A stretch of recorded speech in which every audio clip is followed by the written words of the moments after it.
అందరికీ praise lord. యేసుక్రీస్తు ఘనమైనటువంటి నామంలో మీ అందరికీ శుభాలు తెలియపరుస్తూ ఉన్నాను. మరి గత కొన్ని దినములుగా మన వాక్యం వింటూ వస్తూ ఉన్నాము. ఆయా వాక్యాల ద్వారా దేవుడు మనతో మాట్లాడుతూ నడిపిస్తూ వస్తున్నాడు. అందుని బట్టి దేవాతి దేవునికే సమస్త మహిమ ఘనత ప్రభావములు చెల్లును గాక. ఈరోజు కొత్త అంశము మనం ధ్యానించుకుందాము. మరియు వాక్య భాగంలోనికి వెళ్ళక ముందు చిన్న ప్రార్థనతో ప్రారంభించుకుందాం. తలలు వంచినట్లయితే ప్రార్థన. మహాపరిశుద్ధ జీవం కలిగినటువంటి దేవా, జీవాధిపతి, సర్వోన్నత, సర్వాధికారి, సకల ఆశీర్వాదాలకి కారణభూతుడైనటువంటి మా ప్రియ పరలోకపు దేవానికి వందనములు, నీకే స్తుతులు స్తోత్రములయ్యా.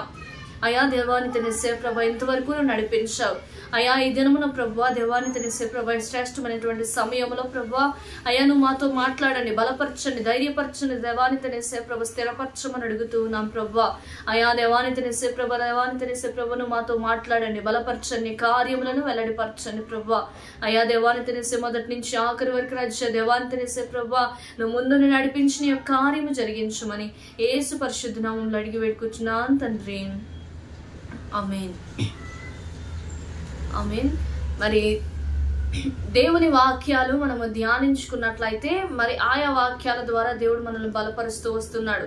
ప్రతి దినము ఒక అంశం ద్వారా దేవుడు మనతో మాట్లాడుతూ వస్తున్నాడు కదండి. ఆ అంశంలో మనము తీసుకొని దాన్ని వాక్యానుసారముగా జీవించే ప్రయత్నము ప్రతి ఒక్కరి చేయాలి. చేయవలసినటువంటి బాధ్యత ప్రతి ఒక్క క్రైస్తవుడికి, క్రైస్తవురాలికి ఖచ్చితముగా ఉన్నది. కాబట్టి ఆ సత్యాన్ని మనము గ్రహించి వాక్యము అనుసరించే విధముగా, వాక్యము విని గ్రహించే వారిగా ఉండాలి. మరి ఈ దినం మన ఈ సమయమున ఒక శ్రేష్టమైనటువంటి అంశము ద్వారా దేవుడు మనతో మాట్లాడబోతూ ఉన్నాడు. మనము అనేకమైనటువంటి ప్రేమను చూస్తూ ఉంటాము కదండి. ఎవరి ప్రేమకి మరి తూగనిది, ఎవరి దానికి మరి సరిపోనిది ఎవరి ప్రేమ అంటే దేవుని ప్రేమ అని మనకి ఖచ్చితంగా తెలుసు. కానీ దేవుని ప్రేమ మనకి తెలిసినప్పటికైనాను ఈ లోకపు ప్రేమల కోసం మనం ఎదురు చూస్తూ ఉంటాము. ఈ లోకము కనికరించాలి, మనల్ని జాలితోనే చేరదీస్తే బాగుంటది అన్నటువంటి సందర్భాలు అనేక మంది జీవితాలలో అనేక మంది చూసి ఉంటారు.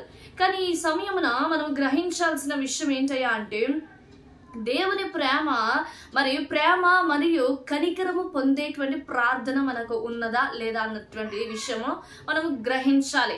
ఏ దినమైనా కానీ, ఏ సమయం అందైనా కానీ, అయ్యా నీ ప్రేమ నా పైన చూయించు, నీ కరుణ నా మీద చూయించు అన్నటువంటి ప్రార్థన చేశామా అన్నటువంటి విషయము మనం ఒకసారి జ్ఞాపకం చేసుకోవాలి, ప్రశ్నించుకోవాలి.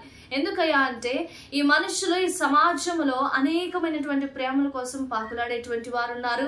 ఏదైనా చిన్న సమస్య రాగానే ఎవరైనా నన్ను చేరదీస్తే బాగుంటుందేమో, ఎవరైనా నన్ను దగ్గరికి తీసి కనికరము లేదా జాలిని చూపిస్తే బాగుంటుంది కదా అన్నటువంటి ఆశ ప్రతి మానవుడికి ఖచ్చితంగా ఉంటుంది. ఆ వచ్చేటువంటి ఆశ ఒక క్రైస్తవులుగా, మనము ఒక విశ్వాసులుగా మొట్టమొదటిగా మనం తెలుసుకోవాల్సింది ఏంటయ్యా అంటే, దేవుని సన్నిధిలో ఆయన ప్రేమ కోసము, ఆయన కనికరముల కోసము, ఆయన కృప కోసము ప్రార్థన చేసే వారిగా ఉండాలి.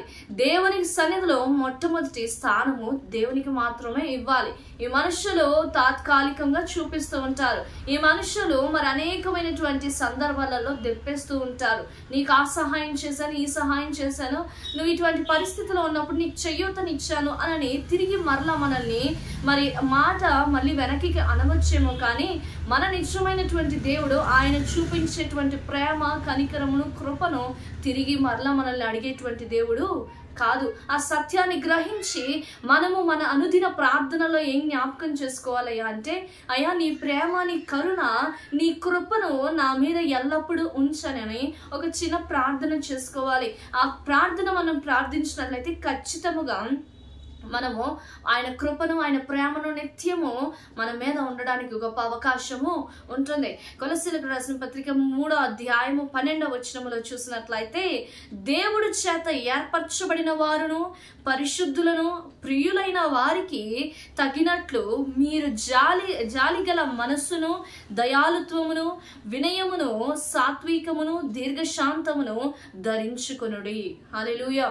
ఇక్కడ మనము గమనించినట్లయితే దేవుడి చేత ఏర్పరచబడిన వారు ఏ విధముగా ఉండాలో ఇక్కడ మనము చూడవచ్చు. దేవుడి చేత ఏర్పరచబడిన వారు ఎలా ఉండాలయ్యా అంటే, జాలి మనస్సు, దయాలుత్వము, సాత్వికమును, దీర్ఘశాంతమును ధరించుకొని ఉండాలి. ఈరోజు సమాజంలో మనం చూసినట్లయితే క్రైస్తవులే అనేక మందిని మనము చూస్తూ ఉంటాం. మనము మాట్లాడే విధము ఏ విధముగా ఉన్నా కానీ కొంతమంది సందర్భాలు దుడుకుతనము, మరి తొందరపాటుతనం అనేక మంది దగ్గర మనము చూస్తూ ఉంటాము. మంచి మనసు, దీర్ఘ శాంతము కలిగి, దయాలుత్వము కలిగి, సాత్వికము కలిగి ఉండిన వారే దేవుని చేత ఏర్పరచబడిన వారని లేఖనాలు సెలవిస్తున్నాయి. ఈరోజు మనం ఏ పరిస్థితుల్లో ఉన్నాము? మంచి మనసు కలిగి ఉన్నామా? సాత్వికము కలిగి ఉన్నామా? దయాలుత్వము కలిగి ఉన్నామా అన్నటువంటి ప్రశ్న మనము వేసుకోవాలి. దేవుని ప్రేమ కోసము ప్రార్థించే వారిమిగా ఉన్నామా? ఆయన కృప కోసం మనం ప్రార్థించే వారిమిగా ఉన్నామా?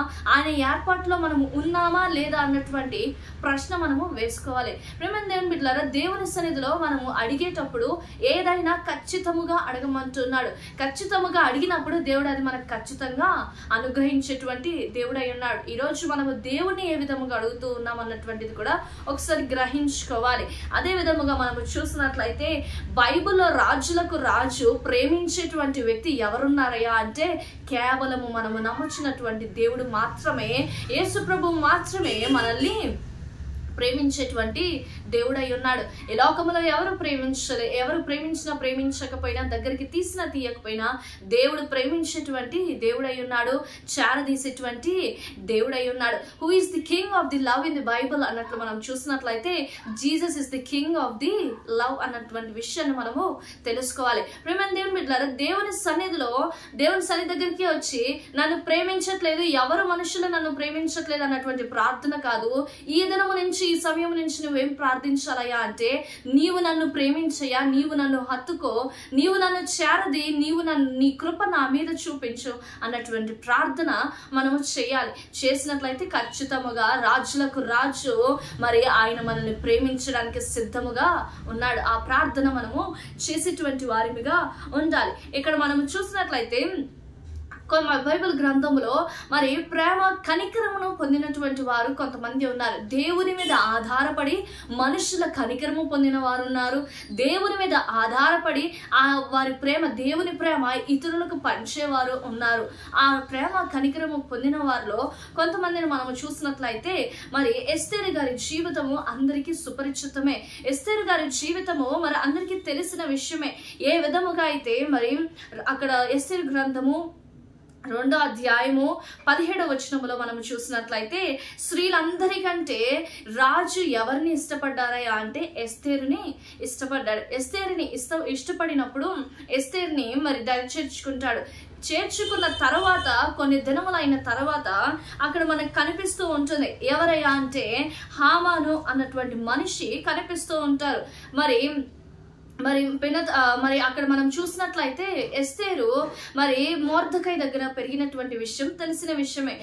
ఆ మొర్దెకై ద్వారపాలకుడిగా అక్కడ ఉన్నప్పుడు హామానికి నమస్కారము చేయలేదని, హామానికి వంగి దండం పెట్టలేదన్నటువంటి విషయాన్ని గ్రహించి కోపోద్రికుడై మరి అక్కడ రాజు దగ్గరికి వెళ్ళి అక్కడ ఏం చెప్తాడో ఒక విషయము మనం అక్కడ చూసినట్లయితే, అక్కడ వాళ్ళందరిలో అక్కడ 14వ వచనంలో మనం చూసినట్లయితే మొర్దెకై ఎస్తేరు దగ్గరికి రావడం జరుగుతుంది. ఎస్తేరు దగ్గరికి వచ్చినప్పుడు ఒక మాట అంటూ ఉంటాడు. ఏంటయ్యా అంటే, నీవును నీ తండ్రి ఇంటి వారును నశించుదురు, నీవు ఈ సమయమును బట్టి రాజ్యమునకు వచ్చితివి, ఆలోచించుకోమని చెప్పాను. అక్కడ మనము గ్రహించినట్లయితే అక్కడ హామాను మరి అందరినీ చంపాలి అని ఒక విషయాన్ని పాస్ చేస్తాడు. విషయాన్ని పాస్ చేసినప్పుడు ఆ విషయము తెలుసుకున్న మొర్దెకై మరి ఎస్తేరు దగ్గరకు వచ్చి మరి చెప్పినప్పుడు ఎస్తేరు ఒక మాట అంటూ ఉంటుంది. ఏంటయ్యా అంటే అది 16వ వచనంలో మనం చూడవచ్చు.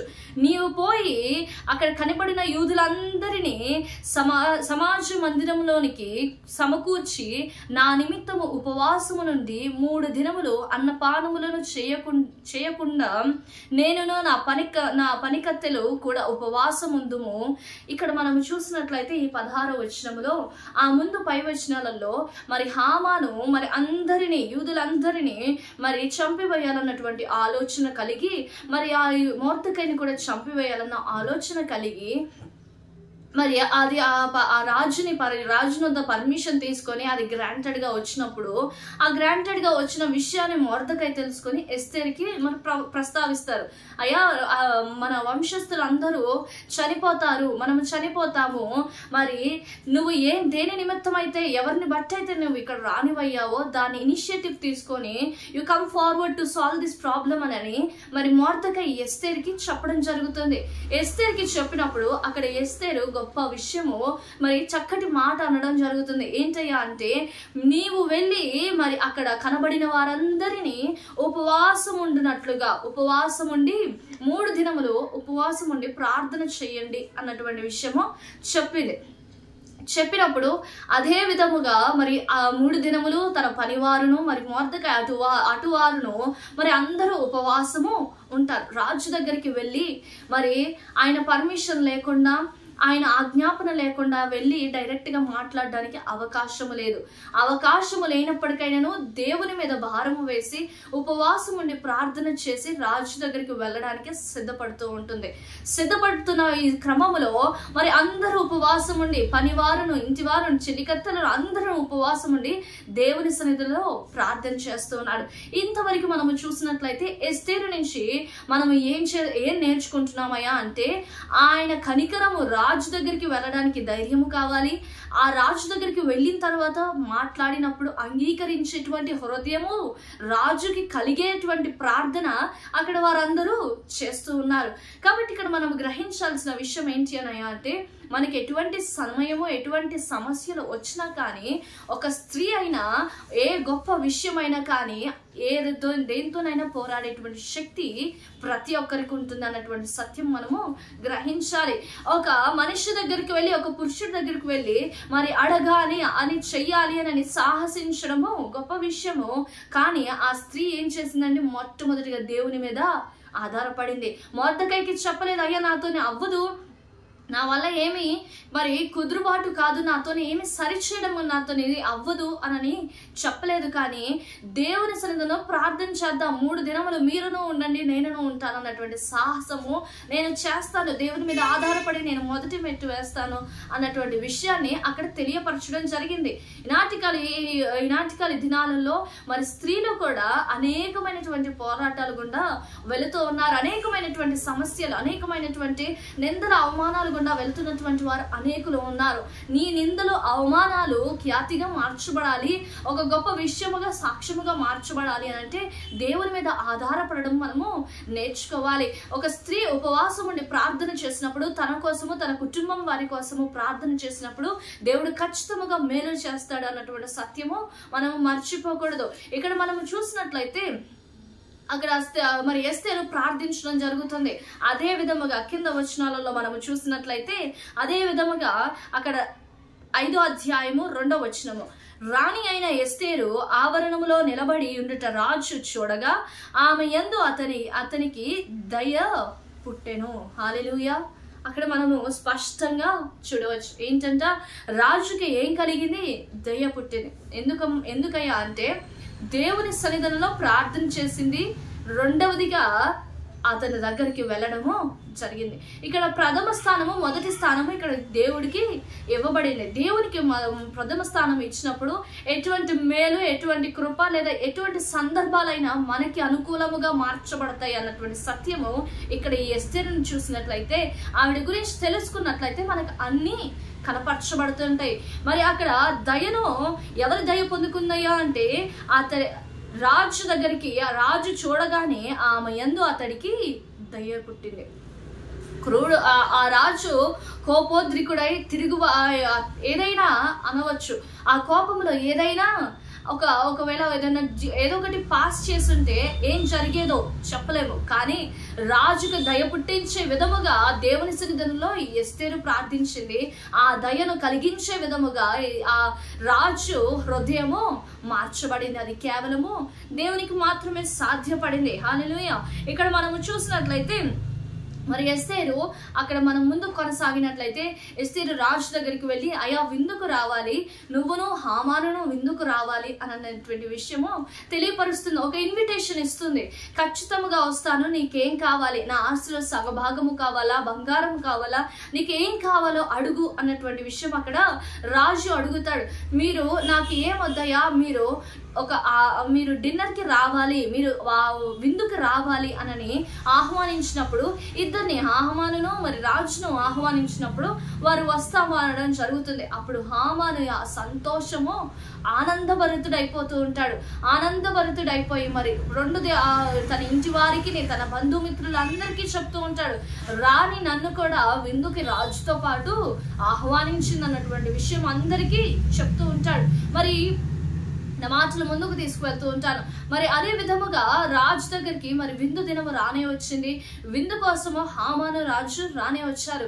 ఈ విషయము మరి అయ్యా నేను చనిపోబోతున్నాను అన్నటువంటి విషయము మరి రాజుకు చెప్పినప్పుడు రాజు అదేంటి అలా మాట్లాడుతున్నావు అని కోపోద్రికుడై మరి ఎవరు చెప్పారు అది ఇది అని చెప్పినప్పుడు మరి రాణి చెప్తూ ఉంటుంది, యూదులందరినీ మరి చంపబోతూ ఉన్నారు అన్నటువంటి విషయము మరి చెప్తూ ఉంటుంది. ఎవరు చెప్పారయ్యా అంటే ఈ హామానే చెప్పాడు అన్నటువంటి విషయము చెప్తూ ఉంటుంది.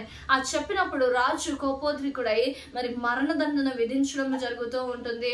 మరి తర్వాత హామాను మరణించడం జరుగుతుంటుంది. ఈ విషయాలన్నీ ఈ విషయంలో మనము గ్రహించాల్సిన విషయం ఏంటయ్యా అంటే, మనుషుల కృప దయ పొందాలి అని అంటే మొట్టమొదటిగా మన మీద ఎవరి దయ ఉండాలయ్యా అంటే, ఎవరి కనికరం ఉండాలయ్యా అంటే దేవుని కనికరము ప్రాముఖ్యత ఉన్నది. మొట్టమొదటిగా ఎస్తేరు ఎవరి మీద ఆధారపడిందండి?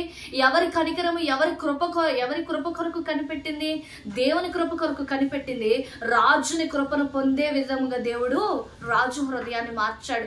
ఈరోజు నువ్వు ఎవరి కనికరము కోసము పాకులాడుతూ ఉన్నావో, ఎవరి కనికరము కోసం ఎదురు చూస్తూ ఉన్నావో, ఎవరి ప్రేమ కోసం నువ్వు ఎదురు చూస్తూ ఉన్నావో, ఆ ప్రేమను నువ్వు పొందాలి అని అంటే దేవుని ప్రేమను నీవు అడగాలి. దేవుని ప్రేమ కోసము నీవు పాత్రము పొందాలి. దేవుని ప్రేమ కోసము మనం ఎప్పుడు దేవుని సన్నిధిలో అడిగేటువంటి వారిగా ఉండాలి. అప్పుడే మనుషుల కనికరమైనను మనుషుల ప్రేమైనను పొందేటువంటి కృప మన మీదకి దేవుడు చూపిస్తాడు. అటువంటి హృదయము ఇతరుల మీద పెట్టే విధముగా దేవుడు మారుస్తాడు. హల్లెలూయా. అదే విధముగా ఈ ఎస్తేరు మనం చూసినట్లయితే మనుషుల మీద కాకుండా దేవుని మీద ఆధారపడి దేవుని కనికరమును పొందింది. దేవుని కనికరముతో చొప్పున రాజు హృదయము మార్చబడింది.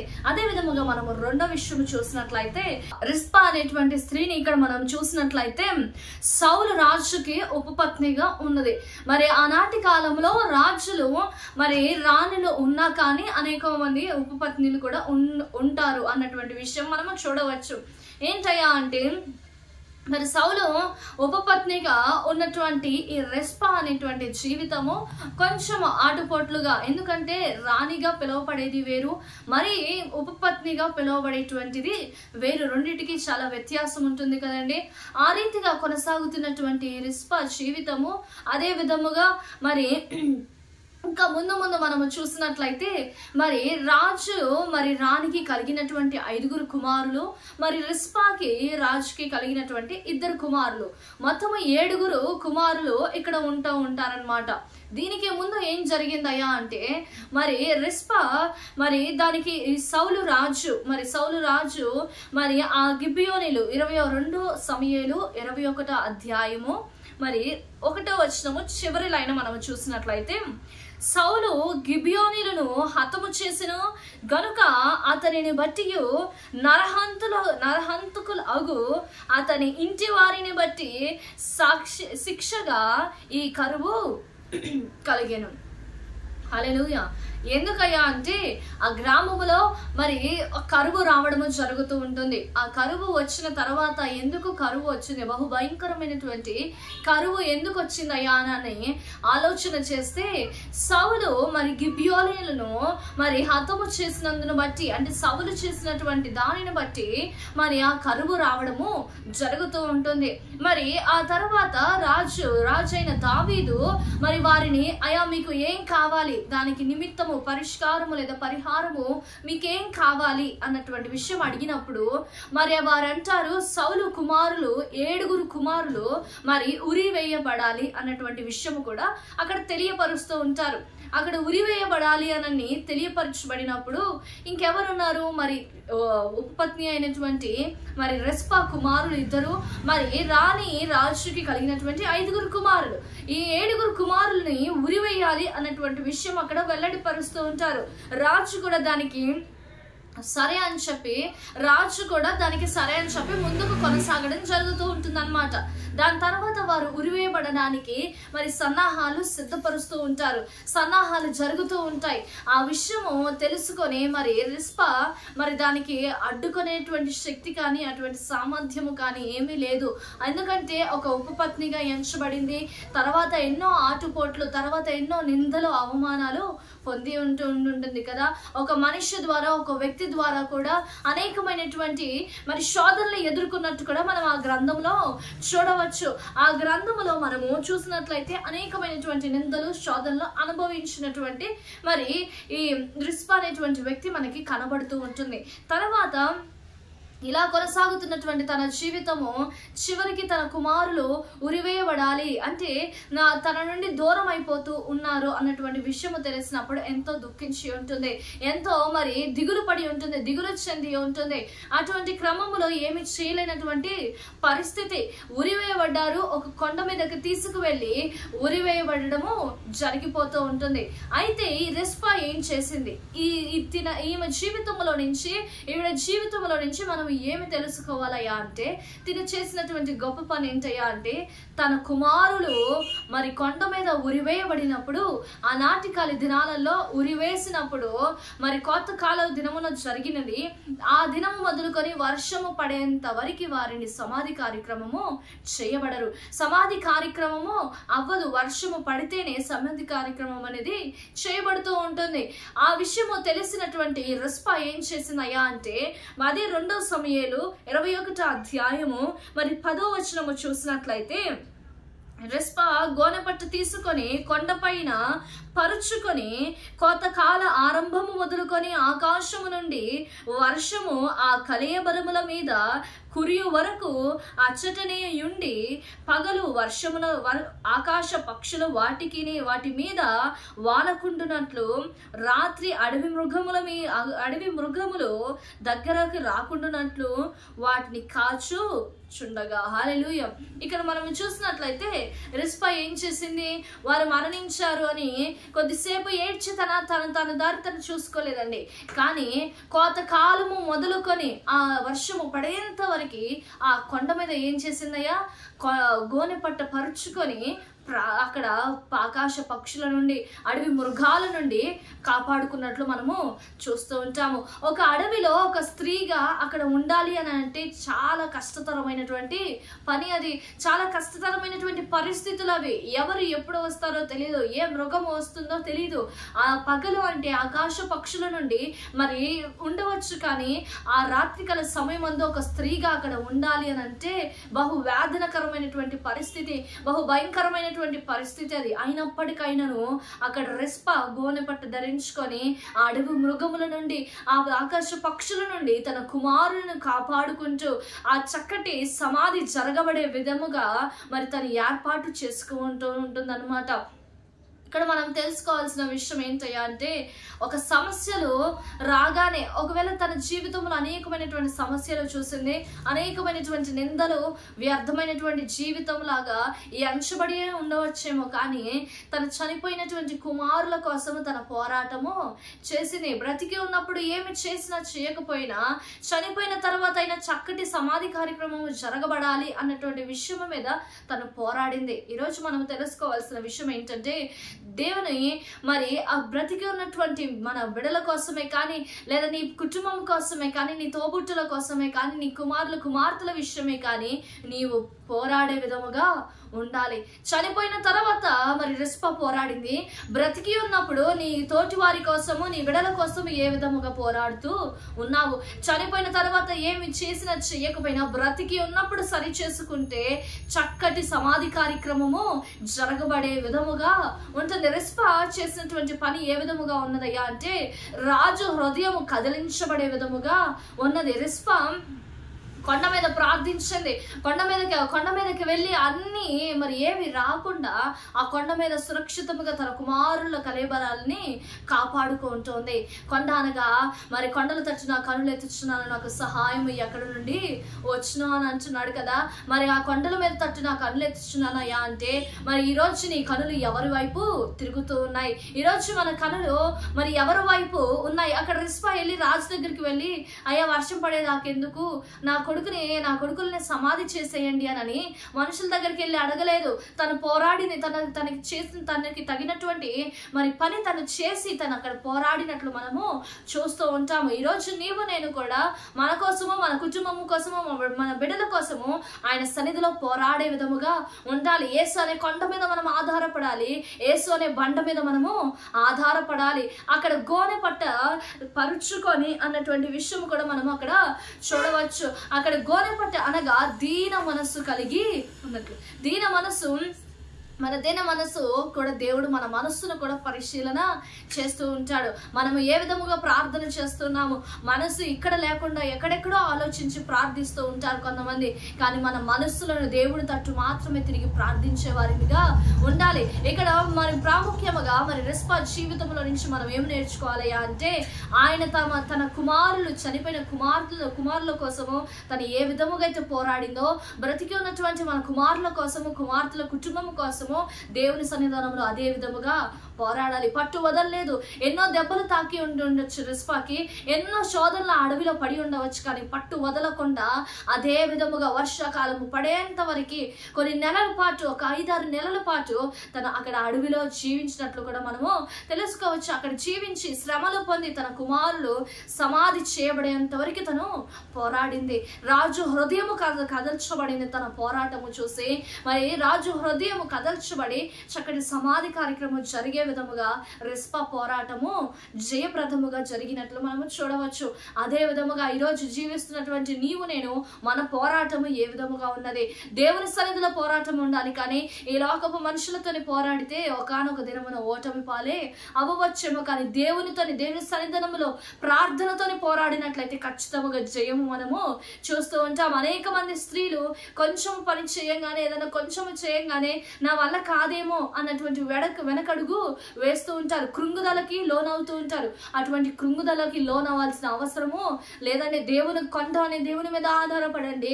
దీన మనస్సు కలిగి ప్రార్థించండి. ఆయన ప్రేమ, ఆయన కృప, కనికరం ఖచ్చితంగా మన మీద చూపించడానికి ఎల్లప్పుడూ సిద్ధముగా ఉంటాడు. రిస్పా జీవితంలో ప్రతి విషయంలో కూడా మరి అణువణువున ఎన్ని శోధనలు అనుభవించినా కానీ చివరికి తను అనుకున్నది చిన్న విషయంలో మరి మనకి అది ఏముందిలే అన్నటువంటి విషయముగా కనిపించవచ్చేమో, కానీ ఆ అడవిలో తన పోరాటము జయప్రదముగా ముగించబడినటువంటి విషయం మనం ఇక్కడ చూడవచ్చు. ఆయన ప్రేమ స్వరూపి. మరి మొదటి యోహాను 4వ అధ్యాయం 8వ వచనంలో కూడా మనం చూసినట్లయితే దేవుడు ప్రేమ స్వరూపి అని అక్కడ రాయబడి ఉంటుంది. దేవుడు ఎవరైనా అంటే ప్రేమ స్వరూపి. ఆయన మన మీద చూపించినటువంటి ప్రేమ లెక్కలేనటువంటి ప్రేమ. మనుషులు ఎవరికి సాధ్యము కాదు. మనుషులు ఎవరికి అది ప్రేమకి చూపించడానికి మరి తాత్కాలికంగా ఉంటుంది, కానీ నిజమైనటువంటి ప్రేమ చూపించేటువంటి వారు ఎవరూ లేరు. ఎస్తేరు జీవితంలో కూడా అనేకమైనటువంటి పోరాటాలు అనుభవించిన, తల్లిదండ్రులను కోల్పోయిన అనేకమైనటువంటి విషయాలు, మరి ఏ విషయాలలో బాధపడి ఉండవచ్చు, కానీ ఒక రాజుకి భార్యగా ఎంచబడింది, రాజు ప్రేమను పొందింది. చివరికి మరి రాజు హృదయాన్ని కదల్చబడే విధముగా ఉపవాస ప్రార్థన అక్కడ చేసినట్లు కూడా మనము చూడవచ్చు. ఉపవాస ప్రార్థన చేసి జయము పొందినట్టు విధముగా రిస్పా ఏ విధముగా అయితే కొండ మీదకి వెళ్ళి గోనపెట్ట ధరించుకొని శత్రువులు అనగా ఆ మూగ జంతువులు కానీ ఆకాశ పక్షులు కానీ శత్రువులే మరి దూసుకొస్తూ ఉన్నప్పుడు ఆ శత్రువులతో పోరాడిన విధము కానీ మరి ఆ విధాలన్నింటినీ మనం ఒక్కసారి జ్ఞాపకం చేసుకొని వారికంటే మనం ఏమి అంత తెలివైనటువంటి వారిని కాకపోవచ్చేమో కానీ దేవుని సన్నిధానంలో మనం జ్ఞానం అడిగినప్పుడు దేవుడు మనకి జ్ఞానమును అనుగ్రహించే వారిగా ఉన్నాడు. మరి దేవుడు మనకి సమస్తమును అనుగ్రహించే వారిగా ఉన్నాడు. కాబట్టి ఈ సమయంలో మనం ఏం గ్రహించాలయ్యా అంటే దేవుని ప్రేమ మనల్ని ఎన్నటికీ విడిచిపెట్టేటువంటి ప్రేమ కాదు. కాబట్టి ఆ సత్యాన్ని మనము గ్రహించి అనుదినము ఒక స్త్రీగా ఆయనను, ఒక పురుషుడిగా ఆయనను, ఒక యవనస్తుడిగా యవనస్తురాలిగా అనుదినము ఆయన ప్రేమ కోసం, ఆయన కనుగ్రహం కోసం మనం ప్రార్థించే వారిగా ఉందుముగాక. ప్రతిదినము కూడా ఆయన మీద ఆధారపడే జీవించే జనాంగముగా, క్రైస్తవులముగా, విశ్వాసులుగా ఉందుముగాక. ఈ సత్యాలని గ్రహించుకొని అనుదినము ఆయన వాక్యానుసారంగా మనం జీవిందుముగాక. ఒక చిన్న ప్రార్థనతోనే మనం ముగించుకుందామండి. ప్రార్థన. మహాపరిశుద్ర జీవము కలిగినటువంటి దేవా నీకు వందనములు. అయా దేవా నువ్వు మాతో మాట్లాడి బలపరిచిన విధానాన్ని బట్టి నీకే కృతజ్ఞతాస్తుతులు చెల్లిస్తున్నాం. అయా దేవా విను వాక్యము గ్రహించుకొని రచ్చ నీరు కట్టి ఫలింప చేసి నీ కృప చూపించమని యేసు పరిశుద్ధ నామములో అడిగి వేడుకుంటున్నాను తండ్రి. ఆమేన్. అందరికీ ప్రైజ్ లార్డ్.